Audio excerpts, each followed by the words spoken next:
যে চাঁদাবাজি সে চাঁদাবাজি থেকেই গেল। বরং দোকানদাররা বলতেছে এর আগে চাঁদা দিতাম 100 টাকা, এখন চাঁদা দিই 200 টাকা। বিপদ বাড়ছে না কমছে? কম চেষ্টা করেনি। ডক্টর কামালের মতো বড় বড় আইনজীবীরা এই দেশে শান্তি দেওয়ার জন্য সংবিধান তৈরি করল। যখন অশান্তি বাড়তেছে তখন বারবার তারা এই সংবিধানটাকে অপারেশন থিয়েটারের ভিতরে নিল। একবার না, দুইবার না, মানুষের ওপেন হার্ট সার্জারি হয় একবার দুইবার, আর আমাদের এই শান্তির সংবিধানের অপারেশন হয়েছে একটানা 17 বার। কতবার বললাম? 17 বার। এইটাকে অপারেশন থিয়েটারের ভিতরে নিয়ে এর ওপেন হার্ট সার্জারি করে দিল কলিজা আলাদা করে নতুন করে প্রতিস্থাপন করার পরও শান্তি ধরা দেয় নাই। কিয়ামত পর্যন্ত অপারেশন পর অপারেশন চলবে, কিন্তু চাঁদাবাজি বন্ধ হবে না, টেন্ডারবাজি বন্ধ হবে না, যতদিন না পর্যন্ত এই চূড়ান্ত আসমানি সংবিধান এদেশের পার্লামেন্টে বাস্তবায়ন না হবে। ঠিক না বলেন প্রিয় ভাইরা? আমি একবারে সংক্ষিপ্ত বক্তৃতায় আপনাদের মোটেও কষ্ট দেব না। আমি খুব সংক্ষিপ্ত কথা বলবো। আপনারা যে সময় আমাকে স্টেজে তুলেছেন এই সময় মানুষ দাফনও করে না, ঠিক না? এই সময় মানুষ কবরও রাখে না, বলে বাবা এত রাত্রি মাটি দিস নে, রাতটুকু অপেক্ষা কর, দিনের বেলায় দে। আপনারা এমন একটা সময় আমাকে মাইক দিয়েছেন। আল্লাহ বলছেন ইন্না আনজালনা ইলাইকাল কিতাবা বিল হক, সূরাতুন নিসা আয়াত নাম্বার 105। বক্তব্য খুব ঠান্ডা হবে, কথা খুব গরম হবে। বিগত সময় বক্তব্যও গরম দিয়েছি, কথাও গরম দিয়েছি, কিন্তু এবছর বড় মাথা ঠান্ডা রাখার বছর। চারিদিকে বিজয় হাতছাড়ি দিচ্ছে, অতএব আমরা মাথা গরম করলে হবে না। খুব ভালো করে বোঝেন, জমিন সৃষ্টি করেছেন আল্লাহ, আসমান সৃষ্টি করেছেন আল্লাহ। আপনার বৃষ্টির প্রয়োজন হলে বৃষ্টি দেবেন আল্লাহ, আপনার ক্ষুধার প্রয়োজন হলে ফসল দেবেন আল্লাহ। আর আপনি আইন মানবেন ডক্টর কামালের, আর দুনিয়াতে শান্তি আশা করবেন, ঘর করবেন স্বামীর, আর তেল মারবেন প্রেমিকার মাথার উপরে, এটা হবে না। যার ঘর করতে হবে তার গুণ গাইতে হবে। কথা বলেন না কেন? আল্লাহর জমিনের শান্তি চাইলে কোরআনের আইন মানতে হবে। পরিষ্কার বক্তব্য। আল্লাহ বলছেন ইন্না আনজালনা ইলাইকাল কিতাবা বিল হক, নবী আমি আপনার উপরে কোরআন নাজিল করেছি সত্য সহকারে। জবান খুলে বলেন তো আল্লাহর কোরআন সত্য না মিথ্যা? আরো চিৎকার করে বলেন তো আংশিক সত্য না পরিপূর্ণ সত্য? তাহলে যারা বলে আমরা শরিয়া আইন মানি না এরা বেঈমান, এতে কি কোনো সন্দেহ আছে? কোরআনের শুরুতেই আল্লাহ তাআলা বলছে যালিকাল কিতাবু লা রাইবা ফি, that is the book, there is no doubt about it, no false about it, no confusion about it. এই কোরআনের ভিতরে একটু ভুল থাকলেও থাকতে পারে, এমন সন্দেহ যাদের আছে তাদের কলিজায় কি ঈমান আছে? জোরে বলেন, তার ঈমানদার হবে? প্রকাশ্য দিবালোকে লক্ষ জনতার সামনে টিভি টক শোতে বসে যারা বলে এই কোরআনের আইন আমরা মানি না, তাদেরকে মুসলমান বলার কোনো সুযোগ আছে? আল্লাহ বলছে নবী আমি আপনার উপরে চূড়ান্ত নির্ভেজাল সন্দেহাতীতভাবে পরিপূর্ণ একটি সংবিধান নাজিল করলাম, নাম তার কোরআন, এবং বিল হক, এটা সত্য সহকারে নাজিল করেছি। তাহলে আল্লাহর এই কোরআন নাজিলের পিছনে একটি উদ্দেশ্য আছে না নাই? ভাইজান আওয়াজ আসতে হয়ে যাচ্ছে, একটু জোরে বলেন, আছে না নাই? কলম আবিষ্কার হয়েছে, তার একটি উদ্দেশ্য আছে না নাই?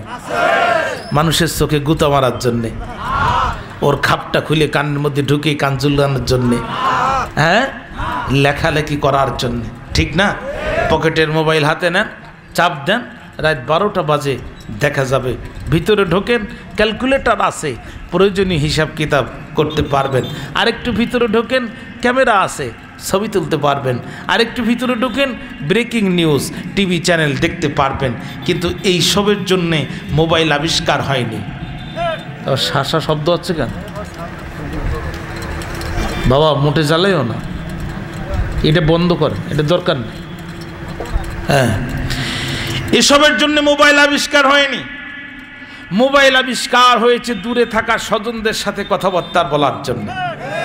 অনুরূপভাবে কোরআন দিয়ে দোয়া দেন, লাউ গাছে পোকা লাগবে না। এই কোরআন দিয়ে দোয়া দেন, মানুষের শরীর থেকে জিনকে তাড়ায় দেয়া যাবে, কিন্তু লাউ গাছের পোকা আর মানুষের শরীরের জিন তাড়ানোর জন্য কোরআন নাজিল হয়নি। আল্লাহ কয়, নবী আমি এক মহান উদ্দেশ্য নিয়ে কোরআন নাজিল করেছি। কি সেটা?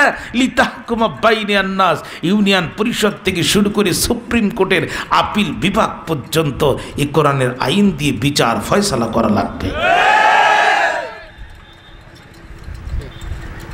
কথা আমার না, কথা আল্লাহ। একটু জবান খুলে বলেন, আমার না আল্লাহর? আল্লাহর কথা। এখন প্রশ্ন হচ্ছে, আল্লাহর কোরআনের আইন আল্লাহ নিজেও জানে, ও কেউ মানবে কেউ মানবে। তাহলে যারা মানবে তাদেরও একটা পরিচয় আছে, যারা মানবে না তাদেরও একটা পরিচয় আছে, ঠিক না? এবার খোলেন সূরা মায়েদা। আল্লাহ বলছেন, আমাল্লাম ইয়াহকুম বিমা আনজালাল্লাহ ফাউলাইকা হুমুল কাফিরুন।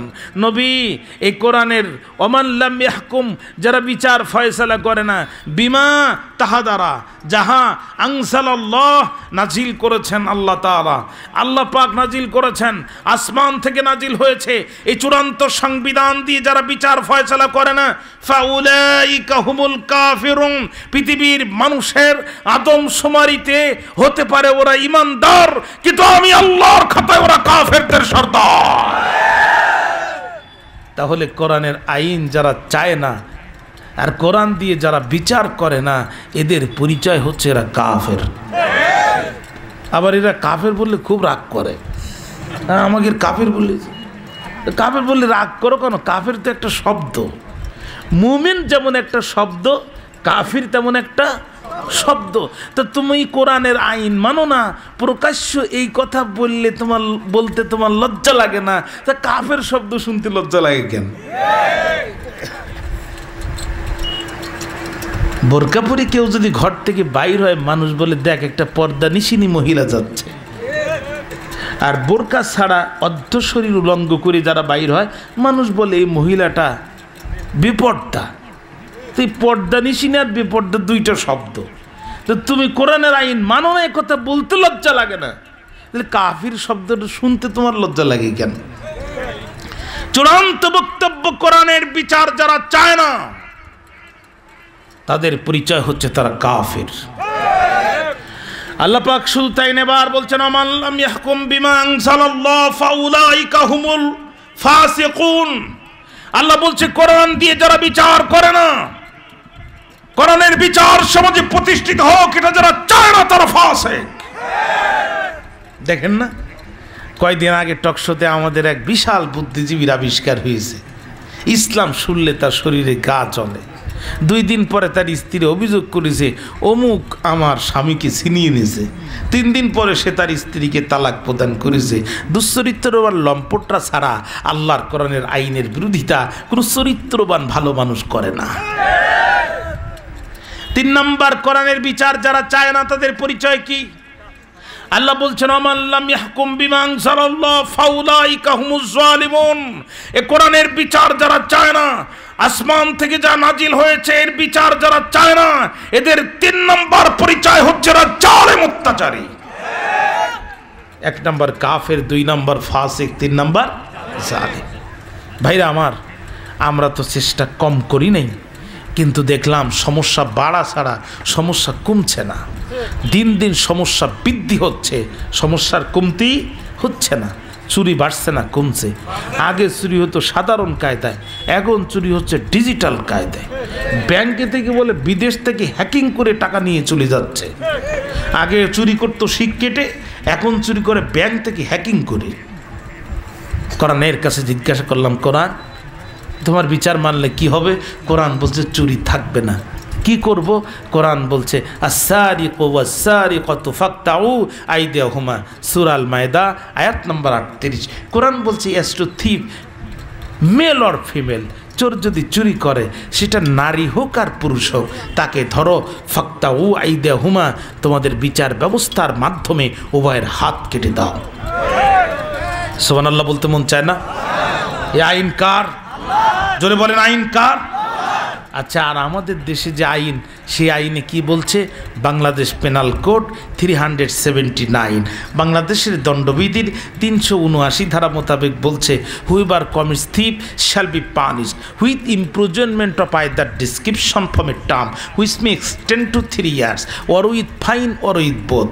চোর যদি চুরি করে ধরো, 3 মাস থেকে 3 বছর কারাগারে ভরো, অর উইথ ফাইন সাথে কিছু জরিমানা করো, অর উইথ বোথ কিছু টাকা জরিমানা করো, কিছুদিন জেলে ভরো। মুসলমানের সন্তান যারা জোরে জোরে বলবেন তারা এই আইনটা কোরআনের পক্ষের না বিপক্ষের? আরেকটু চিৎকার করে বলেন, আল্লাহর পক্ষের না বিপক্ষের? তাহলে আল্লাহ বলছে হাত কেটে দাও, আর আমরা বলছি 3 মাস থেকে 3 বছর জেল দাও। আমরা একটু এবার যুক্তি দিই, একটু দুইটা বিচারকে দাঁড়িপাল্লার 2 পাত্রে রেখে আমরা একটু ওজন করে দেখতে চাই কোন আইন দিয়ে বিচার করলে কি হয়। তার আগে আমি জানতে চাই, আপনাদের কি কষ্ট হচ্ছে? ঘুম আসতেছে আপনাদের? আজকের আলোচনার বিষয় হচ্ছে আল্লাহর আইন কেন দরকার। কথা কি বুঝতে পেরেছেন?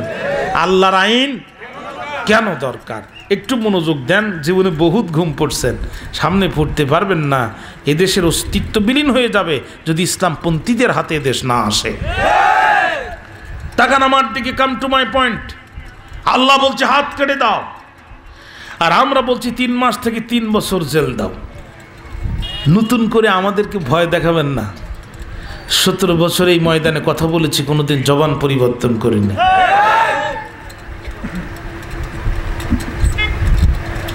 তোমরা তো নয়া দোকানদার, তোমাদের পুরাতন ব্যবসায়ীদের সাথে আমরা 17 বছর ব্যবসা করেছি, কিন্তু আমাদের বিরুদ্ধে 1 মিনিটও ব্যবসা করার সাহস তারা পায়নি।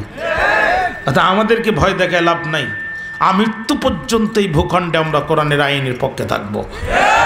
আমরা রক্ত দিব, জীবন দিব, হাত লাগলে হাত দিব, পা লাগলে পা দিব, চোখ লাগলে চোখ দিব, সম্পদ লাগলে সম্পদ দিব, আরে যদি প্রয়োজন হয় গোটা রক্ষ করে দিব। তারপর আল্লাহর জমিনে আল্লাহর আইনের পক্ষের স্লোগান থেকে 1 সেকেন্ডের জন্য আমরা দূরে সরে যাব না। কারা কারা রাজি আছেন 2 হাত তুলে আল্লাহকে দেখায় দেন।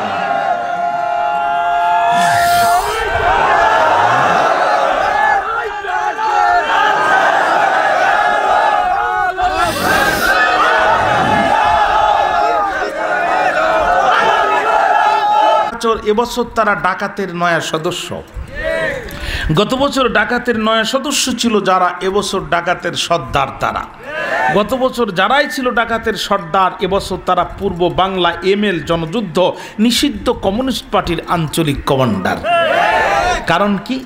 কারণ চোর চুরি করে যখন ধরা পড়ে আপনারা উত্তম মাধ্যম দিয়া থানায় জমা দেন। ওসি সাহেব 379-এ একটা কেস ফাইল করে মামলা রুজু করে সরাসরি 2টা পুলিশ গার্ড দিয়ে জজ কোর্টে পাঠায় দেয়। জজ সাহেব মামলার ফাইল দেখে বুঝতে পারে এটা ছিচকে চোর, 15 দিন জেল আর অনাদায়ে আরও 5,000 টাকা, অনাদায়ে আরও 15 দিন সশ্রম কারাদণ্ডর একটা জাজমেন্ট রায় লিখে জজ সাহেব চোরকে যখন কারাগারে পাঠায় দেয়। চোর যখন কারাগারে যায়, ডাকাতের সর্দার তাড়া তাড়া মোষ দেখলে মনে হয় বিয়ার 11 ধানের গোশ। আমাদের আঞ্চলিক ভাষায় একটা কথা আছে, খোরে খোর চেনে। দেখবেন যারা বিড়ি খায়, সিগারেট খায়, ওরা আরেকজনের ঠোঁটের দিকে তাকেই বুঝতে পারে সাথে সাথে হাতটা বাড়িয়ে দিয়ে কয়, মামু ম্যাচটা একটু দাও, আমারটা ধরাই নেই। ও কিন্তু জিজ্ঞাসা করে না যে মামু তুমি বিড়ি খাও কিনা। ঠোঁটের কন্ডিশন দেখে বুঝতে পারে আমি যা খাই এ মালও তাই খায়।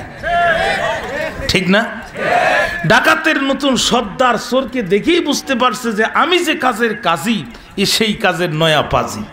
ডাক দিয়ে বলছে, come here describe your arrest history, এদিকে আয়, তোর গ্রেপ্তার হওয়ার কাহিনীটা বল। ও বলছে, আর বলবেন না গুরু, এই তো কেবল চুরি করা শুরু, আধুনিক যুগ, ছেলেরাও মাথায় চুল রাখে আর মেয়েদের মাথায় তো এমনিতেই চুল থাকে। গভীর রাত্রিতে আমি করলাম ভুল, মেয়ে মনে করে এক ছেলের কম্বলের ভিতরে হাত দিয়ে দেখি লম্বা লম্বা চুল। চিন্তা করলাম এইটাই বাড়ির সবচাইতে গিন্নি মার্কা মহিলা, আমার হবে না ভুল। কিন্তু সর্বনাশ, কানে হাত দিয়ে দেখি সেখানে নেই দুল, আমি ভেবে পাই না কুল। পায়ে হাত দিয়ে দেখি ওখানেও নাই নুপুর, রাত তখন দুপুর। আর এই ঠান্ডা, যে ঠান্ডা আসতেছে সামনে ডিসেম্বরে, যদি পুরুষ মানুষের কম্বলের ভিতরে নারী মনে করে 3 জায়গায় হাত ভরে, বলেন তো ঘুম ভাঙবে কি ভাঙবে না? আমাকে ধরে ফেলছে, আমি গ্রেপ্তার হয়ে গেছি। চোর ডাকাতের সন্তান তখন চোখটা রাঙা করে বলছে, বেয়াদব তুই তো চোর না, চোরে যাতো না। যেই দেশে চাঁদার টাকার জন্য মানুষ পাথর দিয়ে মানুষকে মারতে পারে, এই দেশে তুই কোন কাণ্ডজ্ঞানে বিনা অস্ত্রে চুরি করতে যাস? তুই চুরি করতে যাওয়ার সময় একটা রিভলভার নিয়ে যেতে পারলি না, একটা চাইনিজ কুড়াল নিয়ে যেতে পারলি না, একটা জাপানি খুর নিয়ে যেতে পারলি না। তোকে ধরবে যখন, আস্তে করে বসাই দিয়ে দৌড় মারবি তখন। তাহলে প্রচলিত বিচার ব্যবস্থায় মসজিদের জুতো চুরি করে ছেঁচড়া চোর কারাগারে যাচ্ছে, আর ডাকাতি করার কমপ্লিট প্রশিক্ষণ নিয়ে কারাগার থেকে ডেলিভারি হচ্ছে। ঠিক না ঠিক বলেন? ঠিক না ঠিক বলেন প্রিয় ভাইরা? এবার আসেন তো দেখি একটু কোরআন দিয়ে বিচার করলে পরিস্থিতি কেমন হবে। আরেকটি উদাহরণ দিয়ে আল্লাহ বলছে, চোর যদি চুরি করে, নারী হোক আর পুরুষ হোক, ফাকতাউ আইদিয়াহুমা, উভয়ের হাত কেটে দাও। ও প্যানের ভাইরা খেয়াল করেন, চোর ঢুকছে চুরি করতে, চিন্তা করলো পরিস্থিতি খারাপ। 5 আগস্টের পরে মানুষ স্বাধীন হয়ে গেছে, এখন দেশের মানুষ পুলিশও আর মানতে চায় না।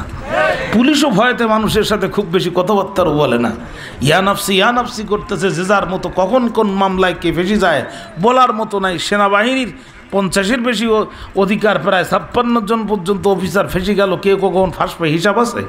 সবাই বসে বসে তসবিহ জপতেছে। চোর চিন্তা করলো সময় বড় কঠিন, আমাকে একটু প্রস্তুতি নিয়ে চুরি করতে যেতে হবে। গায়ের মধ্যে মাখছে সরিষার তেল, আর তার উপরে মাখছে গিরিশ। চেনেন আপনারা গিরিশ?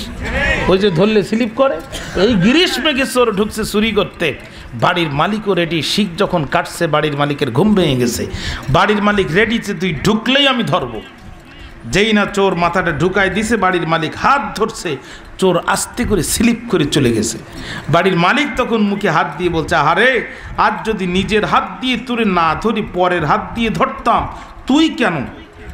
তোর বাপও আমার কাছ থেকে যেতে পারতো না।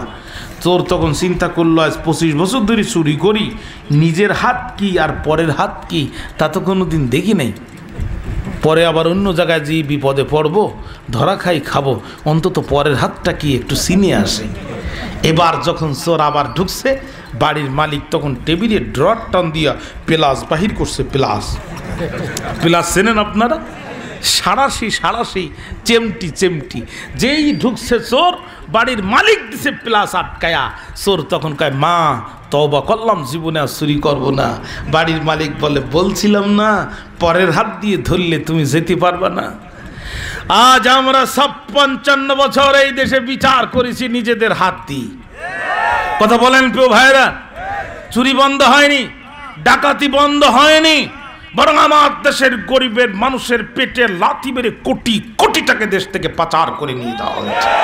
কিন্তু আজ যদি আফসোস লাগে, পার্লামেন্টের মাধ্যমে এ কোরআনের আইন যদি বাস্তবায়ন হয়ে যেত, সূরা আল মায়েদার 38 নম্বর আয়াত অনুযায়ী যদি আমার দেশের জজ কোর্ট, সুপ্রিম কোর্ট, ম্যাজিস্ট্রেসিয়ার, জুডিশিয়ারি সব জায়গায় কোরআনের আইন চলতো, চোর চুরি করে যাওয়ার পরে সুপ্রিম কোর্টের সামনে কোরআনের আইনকে পাশে রেখে উপস্থিত সমবেত জনতার সামনে একটি চোরের হাত যদি কেটে দেওয়া হতো, আর এই ভিডিও চ্যানেলের মাধ্যমে যাদের স্যাটেলাইট চ্যানেলগুলো যদি 5 ঘন্টা পর পর 1 ঘন্টা পর পর এই দৃশ্যটা দেখাতো, একটা চোরের শাস্তি দিতেন।